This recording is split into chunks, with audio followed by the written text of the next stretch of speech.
таныг бол одоо хөгжлийн банкны зээлийг хамааралгүй компаниар авсан гэд энэ үндслэлээр нэр нь орж ирж байгаа шиг байна. Тэгэхээр одоо бас та халдшгүй байдлын дэд хороон дээр тайлбар мэдүүлэх баг тийм. Тий, яг тэр үндслэлээр би өөрөө шалгуулъя гэдэг өсөлт гаргасан шүү дээ, тийм ээ. Та бүхэн санаж байгаа бах. Тэгээ энэ чинь бас нэг сошиал медиа удаа явцсан. Тэгээ энэ чинь хүн болгоно л одоо энэ яг одоо яг юу болоод байгаа нь бас ойлгохыг хүсэж байгаа байх. Энэ ганцхан их үсрүү надаас л одоо мэдээлэл явж байгаа болохоор би бас одоо шалгуулад одоо найлтаа нэг талд нь гарах зүйтэй болов гэж харж байгаа. Тэгээд малаа одоо хуулийн алтын байгууллага маань одоо угаасаа л үнэн зөв тогтооч байх гэж найдаж байна. Хүндэтгэлтэй хандаж байгаа. Тайлбар мэдүүлэх үгтэй. Тийм, нэгд өдөр ялагдчаар татах одоо тогтоол буюу одоо үргэлжлүүлж шалгах шаардлагатай байна гэдэг тогтоолыг одоо танилцуулсан байгаа. За одоо тэрэн дээрээ би одоо нэг тайлбараа бэлтэж байна.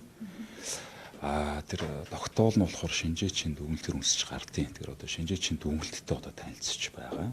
Тэгэл ийм л шатнд